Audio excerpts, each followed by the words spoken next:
behind this hymn. George Matheson, who wrote this, Scottish pastor, who in the 1800s was going to seminary when he began to lose his eyesight. And it really affected him in a huge way. For one thing, the girl that he was engaged to left him because she said she didn't want to be married to a blind man. He never did marry. He also had dreams of being quite a scholar. And once he lost his sight, he just wasn't able to do the kind of scholarly work, checking sources and all that sort of stuff. So he wrote a book anyway, and it was ridiculed by a lot of the scholars. And he realized that he just was not going to be able to sort of pursue that course. He ended up becoming a pastor, though, and quite a popular pastor. He pastored a church of several thousand people in Edinburgh in the 1800s. He's known as the blind bard of Edinburgh, I think is what they call him. Anyway, he wrote this hymn on the night of his sister's wedding. And the significance of that is that his sister lived with him and managed his household for him, which, you know, it's not difficult. I mean, it's difficult now being blind, but in the 1800s, it was in some ways more so because there weren't very many accommodations to help people in that situation. And so his sister now was leaving. The whole rest of the family went to the wedding. He stayed behind by himself. And he said that just something of incredible sadness and difficulty passed between him and the Lord. And I know it's a bit of a speculation, but I don't think it's too much speculation to think that he must have been pondering the marriage that he never had and wondering who's going to care for him in his household now. He wrote over 200 hymns, okay? But he said this one came to him like no other hymn he ever wrote. He said this one felt like it was dictated to him. He wrote the whole thing in a matter of 15 minutes. But there is one word that he wrote that has been changed.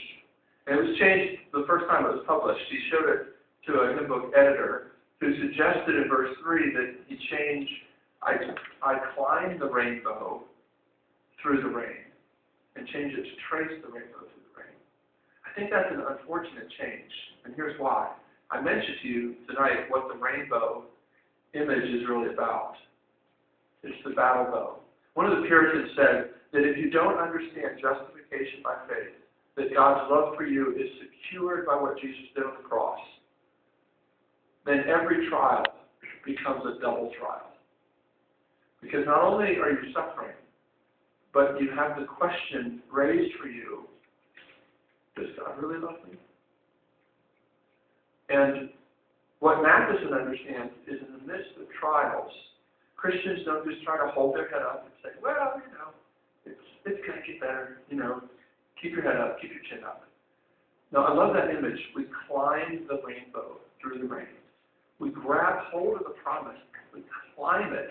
I don't know about you, even that hike today for me wasn't the easiest. Of course, it didn't help that I had my little girl on my shoulders most of the time, but you know, that's the language of exertion and the language of struggle. So I love that he doesn't make light of this difficulty or suffering, but says there's something we can do in the midst of struggling, and it's to grab hold of that covenant promise, the promise preached in a picture to Noah and to us, that God is not pouring out his wrath upon us. If we're his children, even trials are an expression of his love. Now, I can't explain the particularities of why this particular trial is this love, but I know that the cross proves that he's not abandoning me. And sometimes the best thing and the only thing you can do is climb that promise. And so, you know, when what you have in that promise is not only a promise made, but a promise kept. So he says, I climb the rainbow through the rain and feel the promise is not vain. That morn, even if this morn is full of tears, there is a day coming where the tears will be all gathered up by God himself, who will wipe them away. So we have a love that will not let us go, that we can rest our weary soul in, because Jesus was abandoned on the cross by our Father.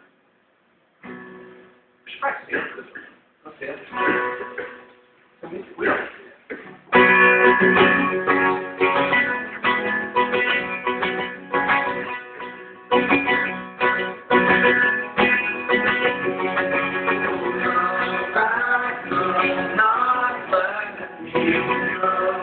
I like people that walk around